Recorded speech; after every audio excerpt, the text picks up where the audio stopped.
Simon Stevens. Radical Reggie's video quality has never improved despite being a Patreon user for quite some time. I have an issue with people like that. Don't ask for money to support the channel if you aren't going to use the money to actually support the channel. Referring to the Nintendo video from a while back, I made a comment today focused on Nintendo a while back. Nintendo's argument is all that is wrong with Patreon. He isn't using it to improve his content, though his channel is quite excellent as it is. He is using it so he doesn't have to work, and he tried to justify that in his comments.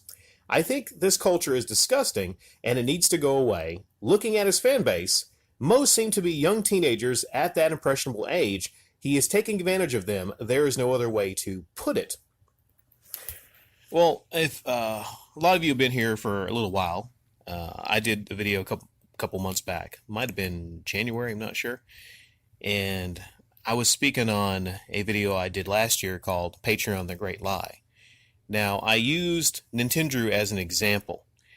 And a lot of you thought that that was unfair. A lot of you chimed in and like, oh, terrible, Nintendo's a great guy. Why are you going after Nintendo? Here's the thing. I don't play favorites when I quote after. The thing is, regardless of how nice and sweet you seem, if you have a Patreon, I think you're open to criticism. Is that fair? Simon Stevens, is that fair?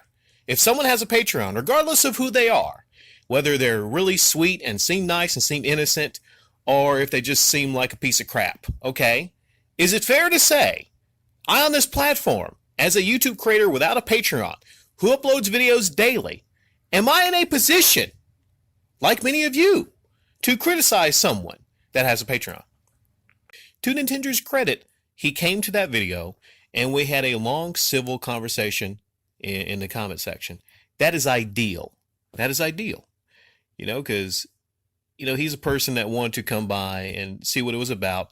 Now, I think someone there probably going to be, I'm going to say maybe Smash Mouth, probably went to him and, you know, said, hey, Radical's talking about you. Radical's talking about you. I ain't seen him here in a while, by the way, you know. Not that he's missed, but whatever. The thing is, I speak on these people and I speak on them having Patreons, and I look at things like you look at. One of the great lies also is I'm using my Patreon to improve my channel quality. It's possible. It could be. Okay, if you're just starting out maybe on the platform, let's say you don't have a camera. All right, you don't have a camera, you need a camera.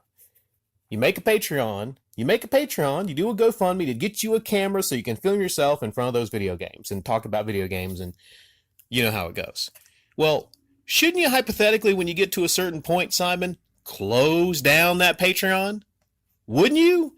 If it was just about improving your channel quality, as is one of the great lies. If it was, then why wouldn't you shut it down? It becomes a source of income. It becomes a revenue stream. You know? Do any of these people, regardless of how sweet they seem, do any of these people sit down and actually think about it? The fact that maybe a lot of people sending them money is actually teenagers, impressionable teenagers that are sending them money.